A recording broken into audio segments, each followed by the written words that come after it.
listening to the Rugby Coach's Corner podcast with your host, Andy Plymer.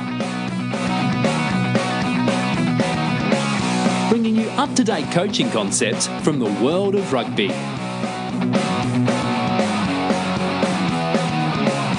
Sharing ideas to make the game better.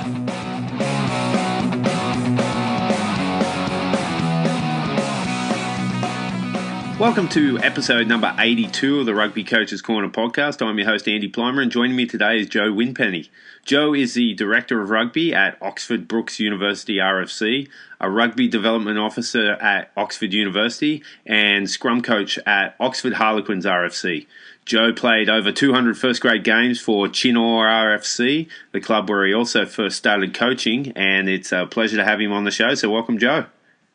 Thanks, Andy. Thanks for having me. Yeah, no worries. Tell me a bit about Chinnor and your rugby playing backstory as you move through that club. Cool. So, wasn't where I started playing my rugby. I started at a little village club called Wheatley, probably around under 12s, and then at that point made it into sort of the county setup. So I ended up playing for Oxfordshire under 12s. And the coach at that time was the head coach of the age group at Chinnor, and basically said, I think you should come over and play with us. I think you're learning, your ability to develop will get better, and I think you'll improve as a player. And then I was there for 20 years. Yeah. So obviously came up through the age groups, played my first team game at 18. And then was part of that first team until I left the club in 2014. So the last 3 years of that the time there was as first team captain, and led obviously with the help of the other players, we managed to get the club to level 4. So we got promoted in a playoff game to level 4, and then finished. My last season at the club finished 6th in level 4. Then obviously the club's gone on to do some good things and is now playing at level 2 with aspirations to move up to level 3 with aspirations to move up to level 2. So that would be championship. Right. Oh, awesome. So I think it's been a bit of a journey because there are a few promotions and relegations within that time. But without doubt, my fondest, apart from the stuff that I'm doing now. From a playing point of view, maybe the last sort of 3 or 4 years at the club were my fondest time as a player, for a few reasons really. The head coach at the time, a guy called Jason Bowers, really did a great job of connecting the club. So all the way through the minis, the juniors, and the senior setup. As senior players, we were made to sit down with the supporters after a game for at least 15 minutes before we went off and did our own thing, so that we could connect up with the supporters. And then on a Sunday morning, we'd be coaching the minis and the juniors. I think that really, and then on top of that, from a recruitment point of view, Jay wasn't massive on bringing players in from all over the place. He wanted to make sure that the club was in a place that it would attract the best local talent. So most of the players that played for us during that time either came through the minis and juniors section or were attracted from the other clubs in sort of Oxfordshire, Berkshire, and Buckinghamshire. So he did a great job to sort of connect the club up and recruit in a good way to make it, and made it a great environment for us all to play in. Yeah, awesome. That's a pretty good blueprint as well you've provided there on how to make your club successful. I like it. Awesome. And your coaching journey, you had a bit of a legend of coaching tap you on the shoulder and say, "Okay, you're up." Could tell us a bit about how you first started coaching and how that kind of developed in those early days. Cool. So Lynn Evans, a lot of people will probably know Lynn. So Lynn worked for the RFU over here for ages. He won a special recognition award. Why he hasn't got an MBE or a knighthood or anything yet is beyond me. But maybe that might be something to have a think about, some honours for him. But it just in terms of during my teenage years, he set up he was the Oxfordshire Youth Development Officer. So before they were rugby development officers, it was specifically looking at developing the youth, the younger players. And he set up sort of a trial experiment with the best players from Oxfordshire, Berkshire and Buckinghamshire, and it was called the Thames Valley School of Excellence.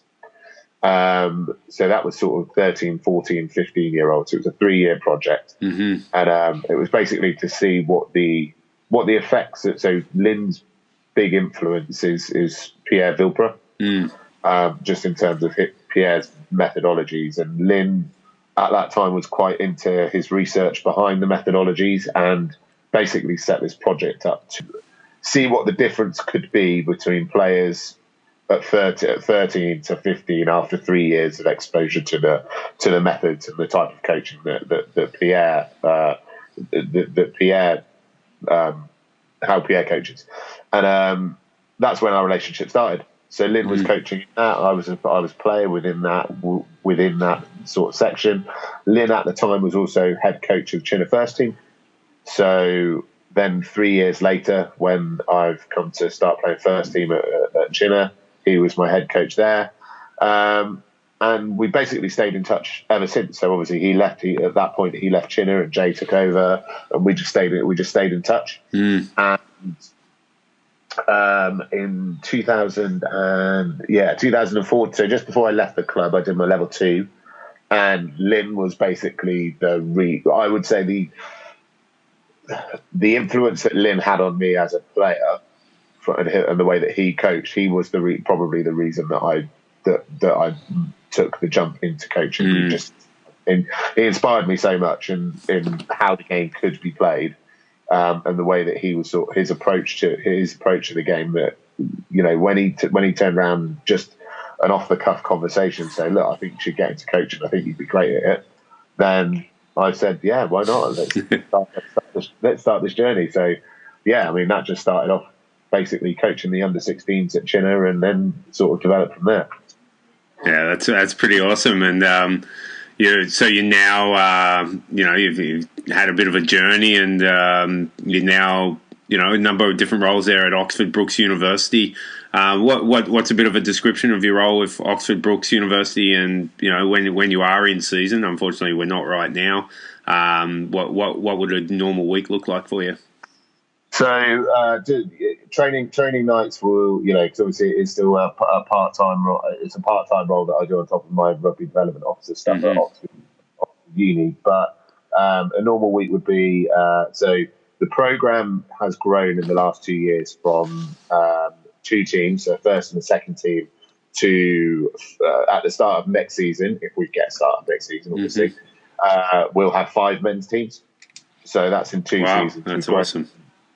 Yeah, so we've had some amazing growth, and we'll probably have sort of like an intramural competition offer as well. So something where and we still got to work out how we're going to do it.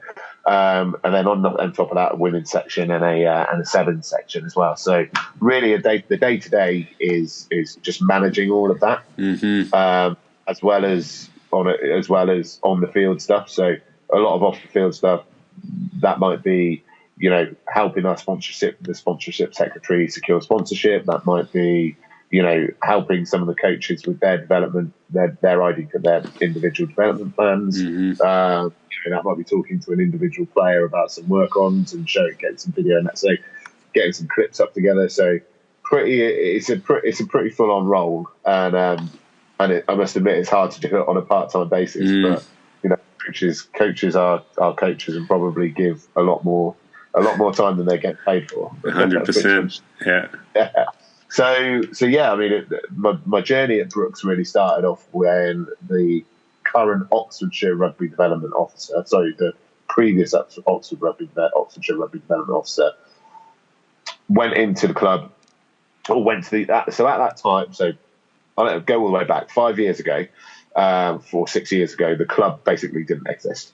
So what had happened is the social side of the rugby club had started to interfere with the performance side and affect the reputation, which sometimes can happen in university. And for sure, in any club, yeah. exactly. So the director of sport at that time decided to basically said to the rugby club, "That's it. You're no longer a thing. You're not playing anymore." So the Rugby Development Officer was a guy called Dusty Miller, who now works for the English Institute of Sport. He, as part of his targeted work for the RFU, getting the program up and running was one of his projects. So he asked, would I like to come in and help? And I said, yeah, that would be great. I'm looking to get a bit more experience. So I just came in as an assistant coach to him at that point. Mm-hmm. This was 2015. And at that point, we really were just, it's all about participation. Yeah. Shouldn't really be on our radar at the moment. Obviously, if we want to, there probably will be some, because Oxford Brookes is a bit of a strange university in the fact that it attracts the same type of student that would go to Oxford University. Mm-hmm. So a lot of them private from the private school background. So they where they've played rugby their whole school lives. Yeah. So we knew that there was we knew that there were going to be some decent players out there. We've just got to get them wanting to pull on a Brooks shirt. So participation was literally the focus for the first year or so, or year and a half. And then when Dusty then stood down because he got a different role with the RFU, I took over as he still sort of was the director of rugby, but from a distance. Mm-hmm. I took over as head coach. And then a year later, Dusty stood down, and I then took over as director of rugby from there. Yeah, but so like I say, in the last 2 years, we've grown an extra, and all the other stuff that comes with it. We've moved.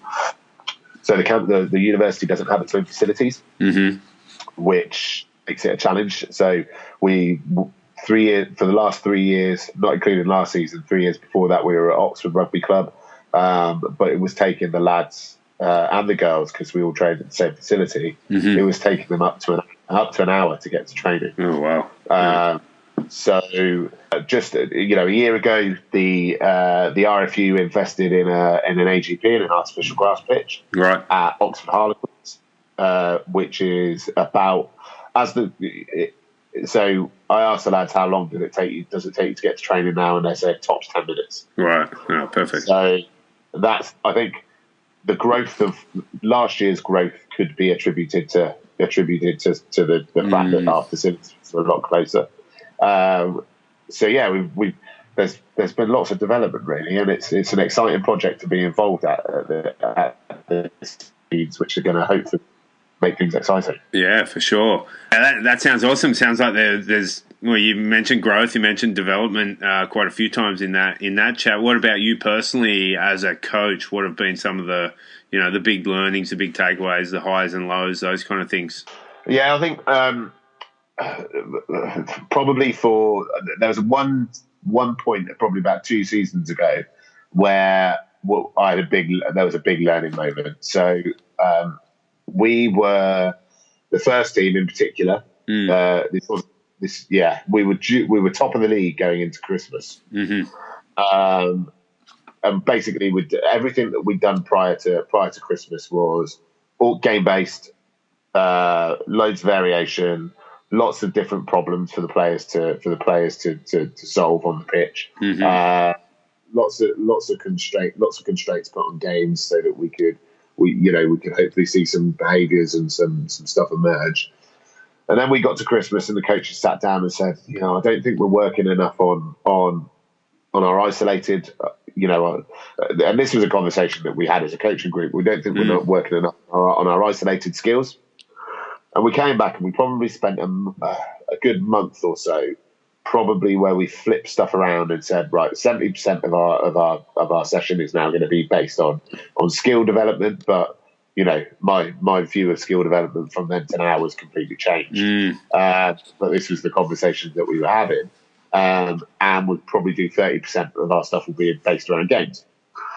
So we were top of the league, probably looking odds on to win the league, and then we went. So we came back for the first game, and then we proceeded to lose the next 4 games. Some good feedback. So Yeah, some great feedback. So that when we sat down at the end of the season and had our end of season review, as a coaching team, we sort of sat there and said, yeah, well, probably what we were doing before was working a little bit. So, why did we make the decision to do that? And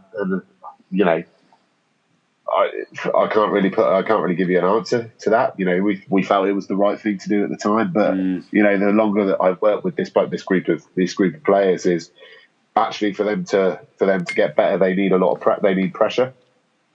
So we put them into, and if we fast forward to now, everything's done through games. Skill development stuff will be, even if we have a skill zone breakout, that'll be a mini game. Yeah, they'll very rarely do anything done in isolation where they're applied by either a defender, time, space, or equipment.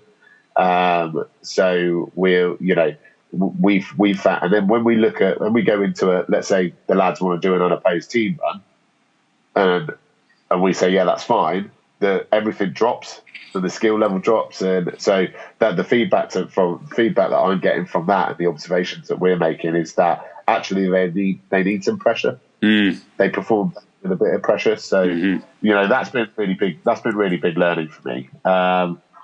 One thing from this season which has been really big is when it was just the two teams, that was really easy to manage. Because obviously you're only just picking two teams. You've got two teams that are training. As we've grown, I've not been very good at delegating more. I've still not, control's the wrong word, but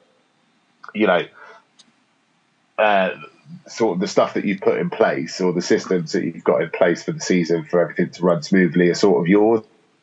And then the learning that I've taken from that is I probably haven't given people enough information around the type of things that need doing on a week-to-week basis. So therefore, I used to just do it all myself. So big work on for me next year is to try and delegate a little bit more to not just to the coaching staff, but to the senior players. The reason I say that is because ultimately, when the lads arrive with us as freshmen, they're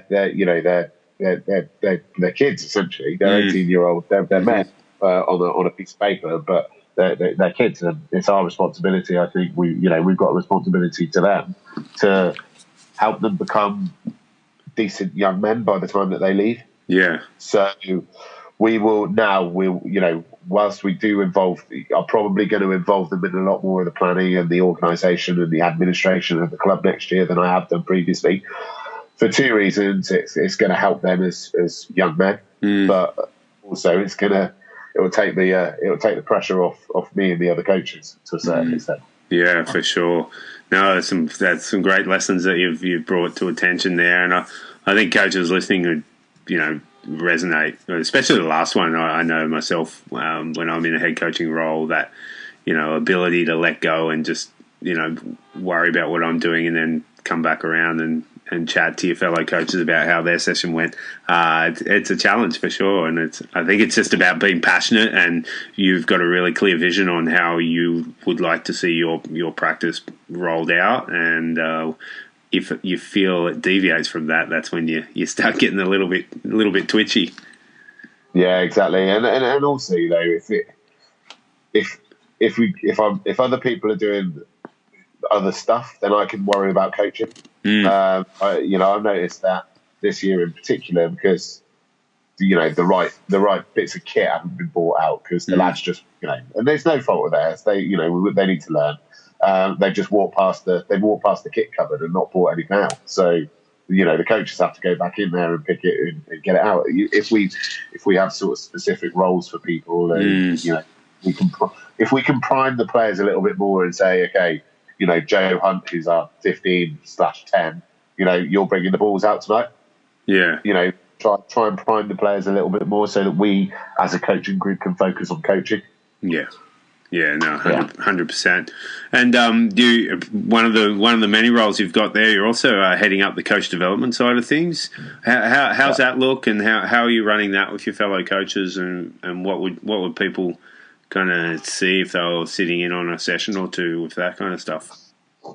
So in terms of what we've sort of got, so we've got a performance coaching team. So their responsibility will be to look after, and essentially they're the lead coaches that will look after the first and the second team.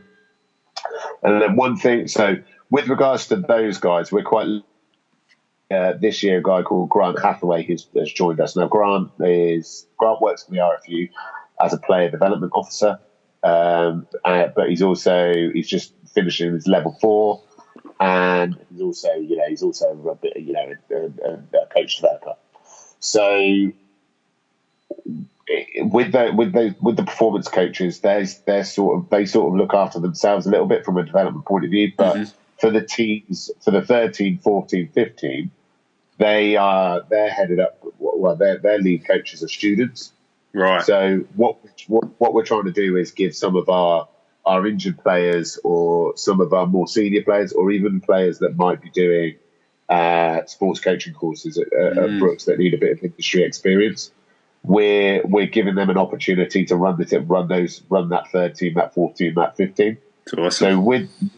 So rather than we'll do a lot more formalised sort of coach development stuff next year, but this year it has been around sort of supporting coaches with helping them develop a philosophy, have some conversations about the type of coach that they want to be, because a lot of them haven't probably even thought about that. For sure. So it's just sort of supporting them, and then when they run a session, micro review their session. So were the objectives met? What went well? What would you change next time? Micro review it so that they've got some stuff that they can take away and work on next day in the coming weeks. So because of time, I would love to be able to formalise that a little bit more and use Grant's expertise in that area to maybe run some, say to the lads, the players, the session's not on tonight, but the coaches are going to be doing a coach development evening, and that could be something generic, or that could be based on the coach's needs, which is what I probably prefer. So probably look to survey the coaches and say, what areas do you guys want to look at? Yeah. And then ask them to look at that. We've set up a Survey Monkey survey for the coaches this year, so that they can feed back on seven areas of their 7 areas in which they would like to improve. So that feedback's starting to come in, which will be able to it will give us an opportunity to be able to give those guys some individual development and help them with their own IDPs, because they probably they might not have thought about it in the past.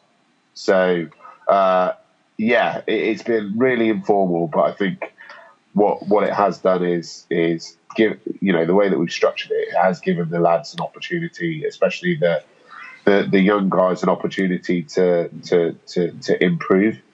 And an opportunity to actually get out there and coach, because you see it quite a lot when young coaches or assistant coaches, they sometimes they're not doing a great deal. Yeah, and that's what I wanted to. That's one thing I wanted to avoid. I really wanted to make sure that these guys have gone and done their level 2s. Let's get them out and let's get them coaching. Mm-hmm. It's no good. They're not learning anything if they're just going and setting some cones up. Yeah. Or, they're learning stuff if they're being an assistant coach. But, if they are going to be an assistant coach, I think if you're the lead coach of the session, be intentional around what you want them to do. Because when they're learning, if you're saying, actually, all I'd want you to do is focus in this practice is focus on this area, or I'm going to take team A, you take team B, we'll coach so that we have an understanding. We have an understanding of you're getting an understanding of attack and defence. So it's been informal, but but it's been good because I think the guys definitely towards the end of the season, because they've got that experience, they're a little bit more confident, are much more keen to run some stuff. So, yeah. Cool. Yeah. Sounds like there's some real potential there for growth, and you're probably going to be inspiring some future coaches to come out of that, and they'll remember that was the first place where they first picked up a whistle. So it sounds awesome. Yeah. Hopefully, and I hope when they do graduate that they continue. And we got one lad, a kid called George Amfett, who is actually part of the performance coaching team. So he's a second year on a 4-year course. He got injured. He thought that he had he was having repeated concussions. He went and saw one of a guy called doctor called Richard Sylvester, who's one of the leading neurosurgeons in the country, and basically were clear to start playing again. But George didn't play for half of this season, so he started playing again in December after he got the all clear.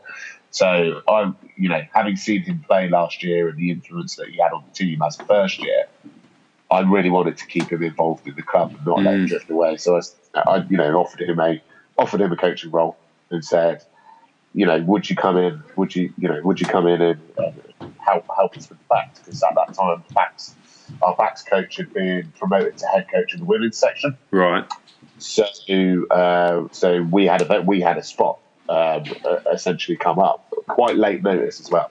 So George took that up, and he has just so much potential to do some really good stuff in the world of coaching. I believe that he's back to playing now, so next season he's going to have to juggle playing and coaching. But it's hard, but it's not impossible. But he's got some the lads. He gets responses from the lads, and the lads respect him, which is really important. So, I'm really excited to see how he develops over the next 2 years with us, and then hopefully on. Awesome! It'll be a good outcome for sure. And what about you as a coach yourself? What's your favourite part of the game to coach, and why? I love attack. Yeah. As an ex-prop forward, you don't often hear. Of course, natural answer. Saying they love attack. It's usually set piece or defence. But I just love. The thing that I like the most about attack is seeing a defensive picture and trying to help the lads solve that problem. I love. What I really like about it is the fluidity of it. Coaching if you're coaching in a certain way and you're trying to remove structure and things like that, then I get a kick out of it when there's something that you've been working on and it starts to click. So, for example, we're big on coaching through principles. So awesome. We'll try and coach through mainly go forward and support. So whether that's support or support the space. So much in the same way as Pierre would coach. I'll probably do things a little bit differently as I'm probably not as prescriptive in the fact, not as I don't set the defences up as Pierre would. Pierre would set little groups up so that there are holes that's a bit more obvious. I would tend to look at setting the defence up in a normal defensive line, because we will very rarely, unless we go into a breakout zone, play a small-sided game. We'll usually play 15 on 15 because that's what you're going to experience. Yeah, that's what you're going to experience on a Wednesday. Yeah. So the defence would be set as they were for a game on Wednesday, but then that presents its problems to the attack that they've got to try and solve. So yeah, we're big on principles on go forward and support. So whether that, like I say, whether that's the ball carrier or the space, we look at a lot of movement stuff. If the ball's on the floor, it's a failure. So we try and keep the ball off the floor as much as possible. So yeah, it's just the area of the game that gives me the most excitement, really. Yeah, it sounds like a French coach from the 90s with a British accent explaining how their sessions run. Yeah, I mean, I'll be honest. The influence of Pierre Lin has been a pretty, and then some others that have similar sort of outlooks with regards to that. So they've been pretty big on the way that I try to coach it. Yeah, and how would that differ in your competition that you're playing in? How would that style of keeping the ball alive, if you go to ground it's a failure, principles of play, how would that differ across the league with the other teams that you play? I think it would be pretty vast. The difference would be vast. Mm-hmm. I would say. Yes, we probably, the one thing that we need to work on is our unforced. We probably have a lot more unforced errors than a lot of other teams. Yeah, naturally. It's naturally because of the way we're trying to play. Mm-hmm. But looking at stats from last year, there's a team in our league who were in with a chance of getting promoted, and whilst I did the defense, our defensive stats for them, basically looked at their attack. Out of 113 phases in the game, they ran 98 of them off 9. Yeah, just wanting to win the collision and the gain line. Yeah, essentially, and a lot of teams will try and get into some sort of structure and formation.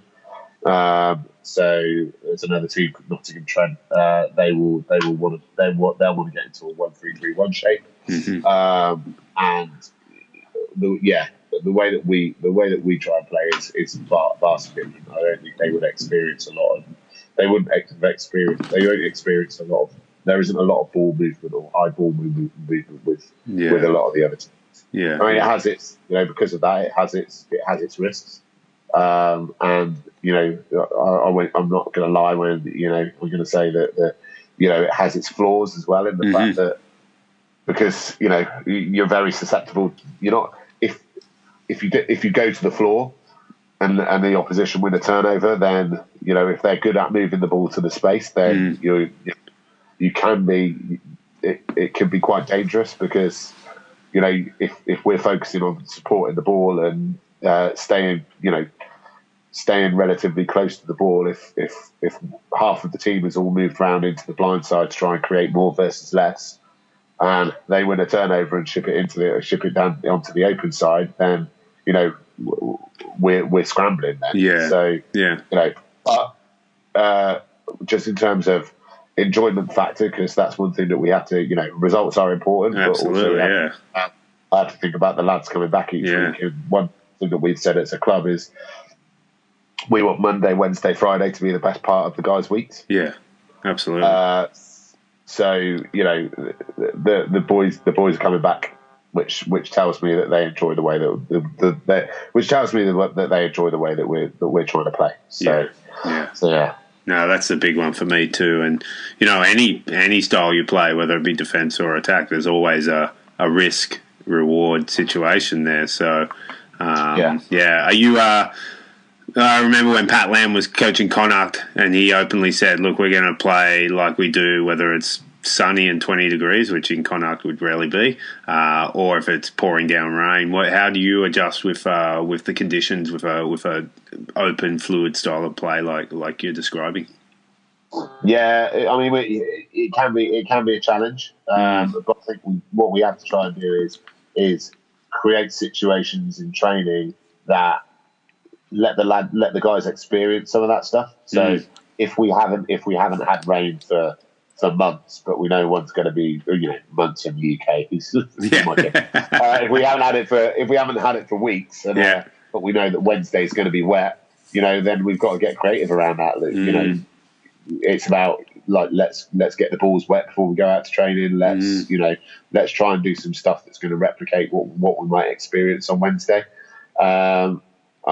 So yeah, it can be a challenge, especially against some of the teams that we play against, in the fact that they'll play quite tight, like you say, winning the collision based rugby, and which sort of suits the wet weather. But the thing that has helped us this year in terms of trying to play the brand of rugby that we want to play, is the fact that we're now all of our home games are on the artificial pitch. Yeah, exactly. It's going to be fast. Yeah, exactly. And also, whilst the ball gets wet, it doesn't get wet like it would do like it would do on a grass pitch. So it has helped the way that we want to play, without doubt. Yeah. Oh, that's cool. That's a really good last point. Awesome. All right. Well, you've mentioned Lynn Evans and Pierre Vilpero a couple of times there.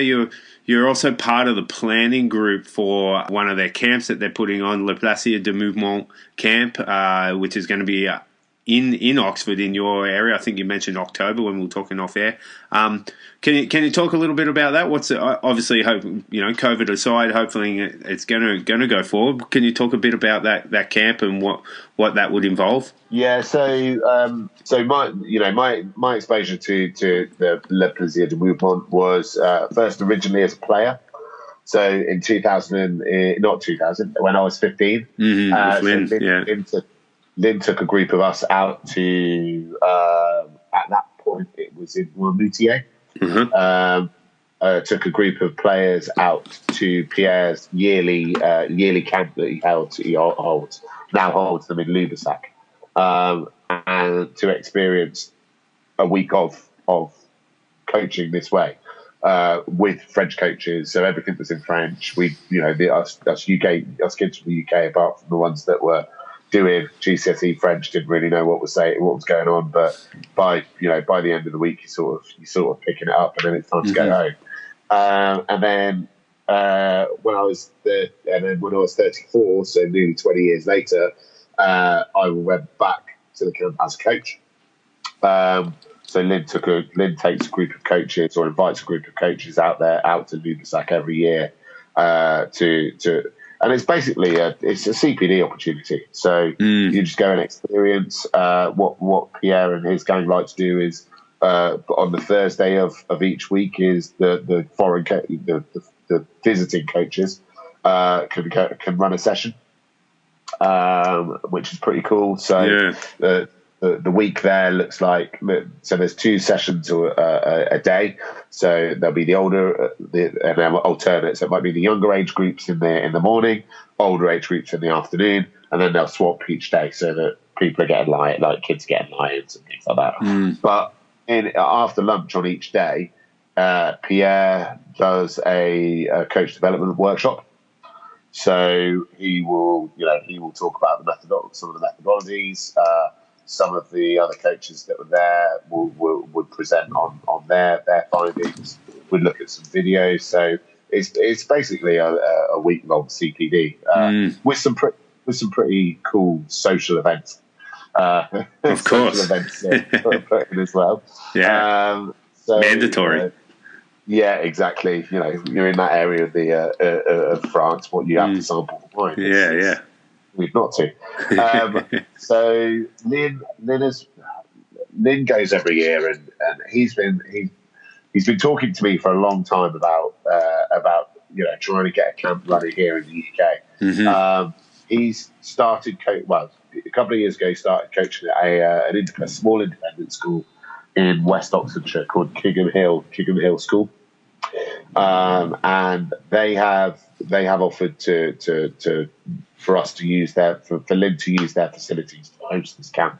Awesome. So we've had a couple of planning meetings already, and we're looking to get a website set up and hopefully start taking bookings. And it's going to be hopefully it will work. I think Pierre's coming over for it, so Pierre will be here coaching in it, and then a few of his others, a guy called Yannick, a guy called Sam Lacombe, David Aurora.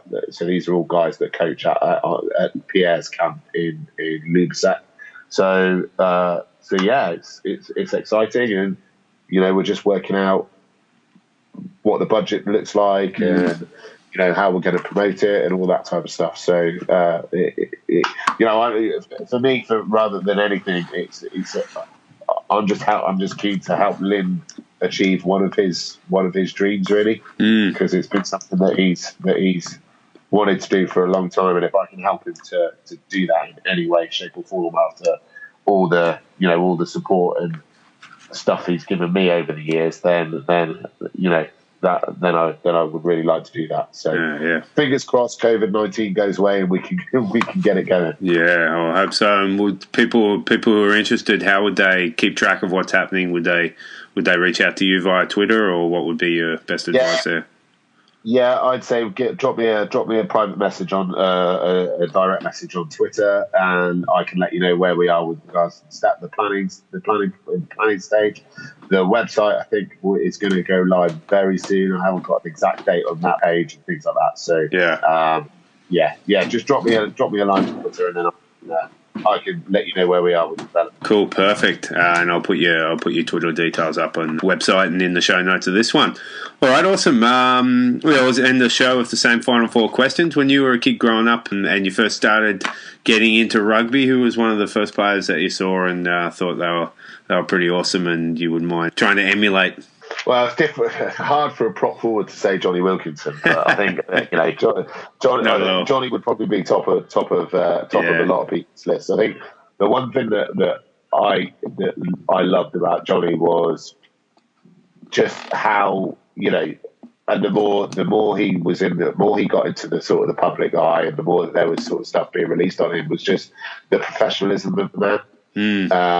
Just at a time, just after the game had turned professional, he just took it, like he took professionalism to another level, and sort of displayed what it takes to be the best, and the sacrifices that you've got to make, and the hours of training and things like that. But also, when he, as well as that, on the pitch, the role of the fly half changed massively when he came into the game. So all of a sudden you've got this 10 who, in the past, you don't see 10 smoking people in defence and then he's there just banging people, and it, I think it made the rest of the rugby world sort of sit up and go, Jesus Christ, we need our 10s to do some stuff in defence as well. So I just think I think that impacted on, I was like, I'd love to, if I ever got the chance to play professionally, I'd be that dedicated, I'd be, had a really a big impact on me. So I just love the way that he sort of just changed the face of A, professionalism, but B, what a fly half needs to be. Yeah, absolutely. Cool. And what about now? Who are some of the players you like watching? I love watching Toulouse play for obvious reasons. There's massive. You can tell the guys that are coaching them, the guys that were coached by Pierre back in the day. You can see that. You can see that just running through the way that they play. For sure. But it's not actually a Frenchman. It's Cheslin Colby. Yeah, another one who's closely linked to a front row player. Yeah, exactly. So I just, I love. It's almost, he's treading the fine line between confidence and arrogance in the way that he plays. He's such a threat with the ball in hand. If you look at where he plays for Toulouse, he plays across the back line, which shows that he's not, that he's got versatility and he's got skills that can slot into any position across that back line. And ultimately, that's what I think, from a coaching point of view, that's what we're trying to look for from our players. Absolutely. I'm trying to develop players not just to be props. I'm trying to develop players to be players. That can catch, that can pass, that can kick if required, that can run. And you look at him, and he's like, he's got the whole package. I think there was one game where Toulouse played Pau, and they beat him by like 90 odd points last season. And he played number 8 for one of the moves. But that and the number 8 was at first receiver 5 meters out. So there was only one. I think there was only one outcome with that. Yeah. But the fact that he can slot into all of those positions, and if we look back to the World Cup final, in the most pressurised of moments, can pull out that that try, that exceptional step to get around the outside. It was just hard for me as an Englishman, but also great to see from one of my favourite current players. Yeah, for sure. Okay, third question. What about coaches? Probably know your answer coming here. Who are some of the coaches you look up to and admire? Well, obviously Pierre and Lynn. Lynn just for his support that he's given to me over the years. Off air we were talking about. His house is about a mile away from mine, and he not from my office, and he regularly comes in to see me, and then he's there for the next hour and a half, and I'm able to run things by him and ask him what he thinks of this play, or I'll clip some stuff up and ask him to have a look at it, and he'll be able to give me some honest feedback on it. It's just the support and that he's given me over the last sort of 20 years that I've known him.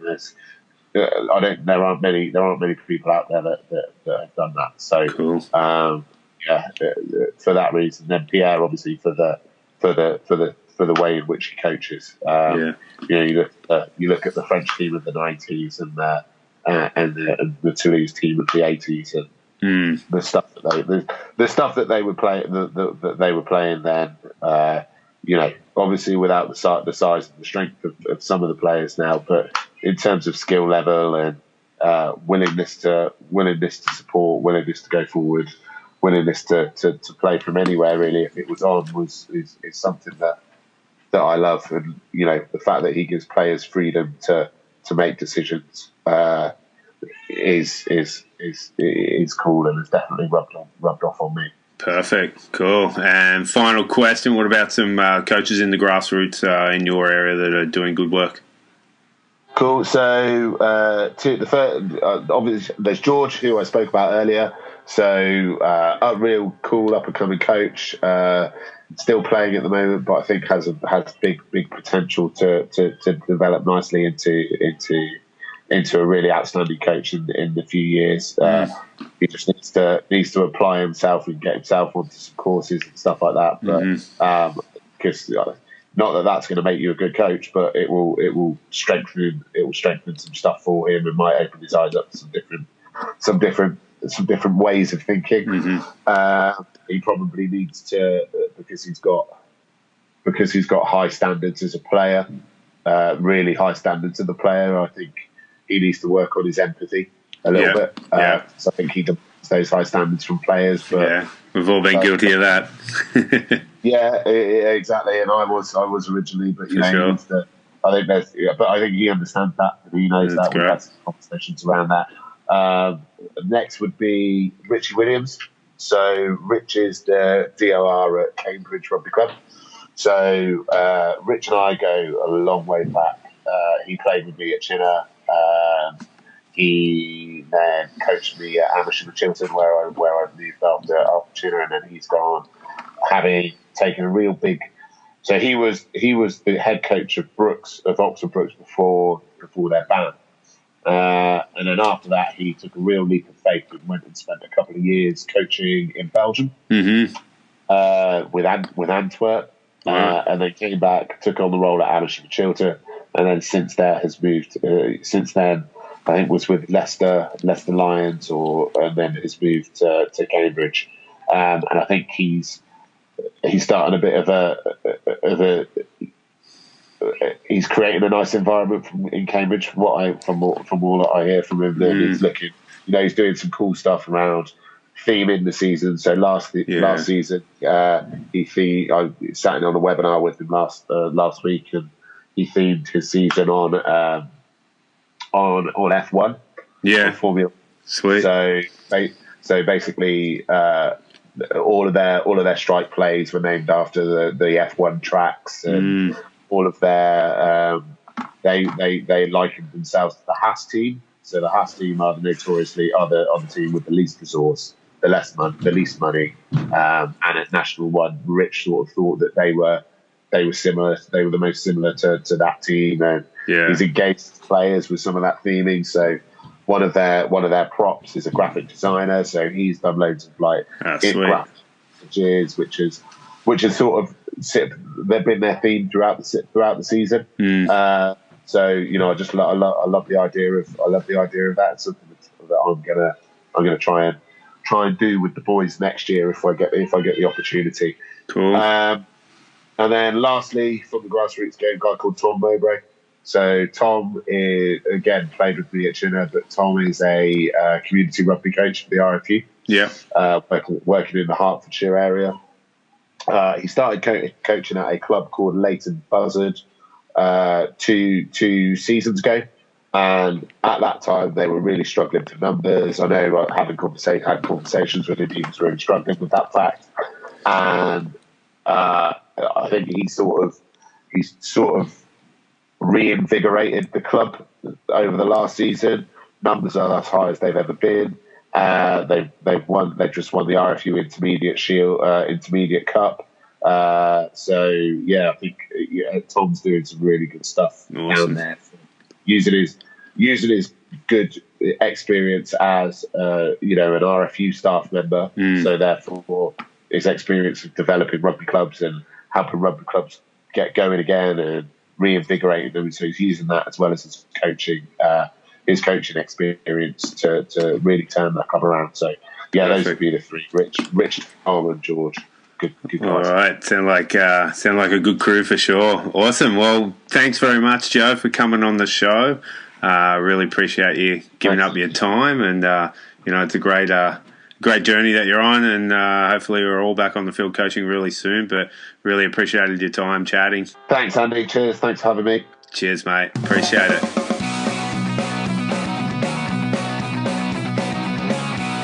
Thanks for listening to the Rugby Coaches Corner podcast.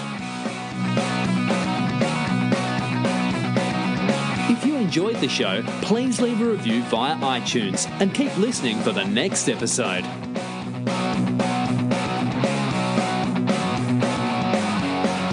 You can also follow us via Twitter at Rugby Coaches CNR or via the website therugbycoachescorner.com.